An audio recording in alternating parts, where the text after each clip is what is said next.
शैतानरजीम बिस्मिल्लाहिर्रहमानिर्रहीम। प्यारा दोस्तों, उस्ताद मोहतरम किबला साईं कासिम अली शाह साहब जेके पाकिस्तान जा मशहूर ऐं मारूफ़ ट्रेनर, लेखक ऐं माहिर तइलीमदान आहिनि। उन्हनि जी हे 6हीं किताब आहे अपनी तलाश, डिस्कवर यूर सेल्फ।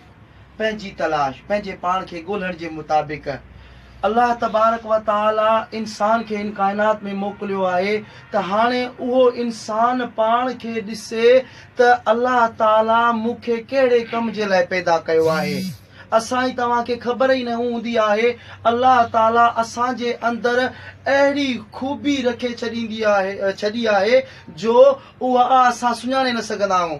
थी सघे तव्हां में के टीचर वेठा हुजनि, थी सघे तव्हां में के राइटर वेठा हुजनि, थी सघे तव्हां में के स्पीकर वेठा हुजनि, थी सघे तव्हां में ई के कारोबारी बिज़नेसमैन वेठा हुजनि।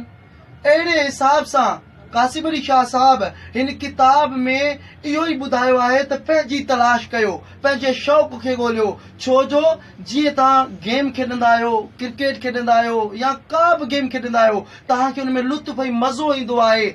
जॾहिं तव्हां पंहिंजी ज़िंदगी जो उहो प्रोफेशन ॻोल्हींदो, उहो शौक़ु ॻोल्हींदो, उहो कमु ॻोल्हींदो त तव्हांखे उन कमु करण में मज़ो ईंदो आहे। जहिड़ी तरह सां इन काइनात में अल्लाह ताला सिजु ठाहियो आहे, रोशनी ॾिए थो, खुशबू गुल ॾींदो आहे, पाणी ज़मीनुनि खे फैज़याब कंदो आहे। अहिड़ी तरह तव्हां बि ॻोल्हियो त अल्लाह तबारक व ताला तव्हांखे कहिड़े कम जे लाइ पैदा कयो आहे। त ही साईं कासिम अली शाह साहब जी किताब पंहिंजी जर्नी ते आहे, पंहिंजी तलाश ते आहे। असांखे खपे त हिन किताब मां फ़ाइदो हासिल कयूं ऐं पंहिंजे पाण खे ॻोल्हियूं त आख़िर असांखे अल्लाह ताला कहिड़े कम जे लाइ पैदा कयो आहे। छो जो ही नंढड़ी दुनिया आहे, असांखे हिन में हिकु चांस मिलियो आहे, फर्स्ट एंड लास्ट, हिकु पहिरियों दफ़ो ऐं आख़िरी चांस मिलियो आहे त हिन ज़िंदगी में कुझु अहिड़ो कमु करे वञूं त रहंदी दुनिया ते असांजो नालो रोशन थिए।